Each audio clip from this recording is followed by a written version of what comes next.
Bonjour à tous, dernier épisode de Demain nous appartient. Notre actualité du jour portera sur Demain nous appartient. Spoiler, George et Mélodie se séparent dans la tristesse. Ayant été ignoré par Mélodie depuis qu'elle a appris par Audrey que Vanessa était enceinte de lui, George se rend au stade pour en discuter avec elle. Il lui a assuré qu'il avait l'intention de lui dire la vérité, mais il avait peur de sa réaction et n'a pas trouvé le bon moment. Mélodie s'en fiche qu'ils deviennent père ou non. D'un autre côté, elle ne peut imaginer une relation saine sans honnêteté. Lorsqu'elle ne lui fait plus confiance et trouve leur relation trop compliquée, Mélodie décide d'y mettre un terme. Alors que George s'en va, Mélodie laisse couler ses larmes. Elle est réconfortée par le passage de Jack et Ryan. À The Spoon, Mélodie libère Audrey de sa culpabilité et déclare qu'elle est prête à tourner la page de son histoire avec George. Elle recherche une personne sincère et sans chichi. Alors que Mona souhaite se joindre à leur discussion, Mélodie déclare précipitamment qu'il y aura une rencontre. Cependant, Mona a été informée de la situation par Audrey.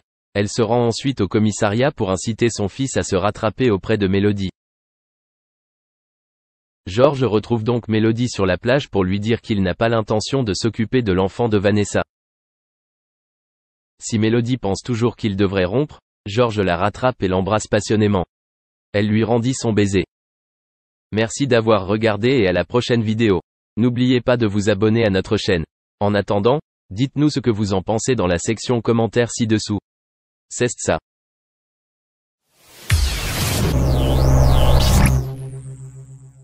Emmanuel Macron, l'actuel président de la République française apparaît sous des traits marquants et dynamiques, disons atypiques. Sous la plume des grands reporters du Monde Fabrice Lhomme et Gérard Davet. En effet, le locataire de l'Élysée est le chef d'État depuis le 14 mai 2017. Alors que son mandat approche de sa fin, un livre vient de sortir et retrace ce quinquennat. Les journalistes sortaient Le Traître et le Néant aux éditions Fayard, le 13 octobre dernier. Une enquête qui interroge plus d'une centaine de personnes plus ou moins proches d'Emmanuel Macron voit ainsi le jour. 10 ans après Sarko m'a tué et 5 ans après un président ne devrait pas dire ça. C'est au tour de l'actuel président de la République de faire la une. Et d'après un nouvel extrait dévoilé par l'OP, Emmanuel Macron ne tient pas Marion Cotillard en haute estime. Objeco vous raconte tout. Emmanuel Macron ne pouvait pas échapper à la publication de ce livre. En effet, les journalistes Fabrice Lhomme et Gérard Davet ne se sont pas privés de passer au crible le quinquennat de l'actuel président. Dans leur ouvrage, il y a autant de sujets légers que de sujets très sérieux qui sont en lumière. Pourtant, ils n'ont pas pu s'entretenir directement avec Emmanuel Macron pour préparer leur ouvrage. C'est donc en interrogeant un total de 110 personnes qu'ils ont pu mener à bien leur enquête. Ce qu'il en ressort vis-à-vis des différents extraits parus dans la presse, c'est que la franchise d'Emmanuel Macron est parfois très imagée. En effet, il aurait dit « Elle me fait chier Cotillard » en apprenant qu'elle déplorait l'inaction des politiques sur les questions environnementales.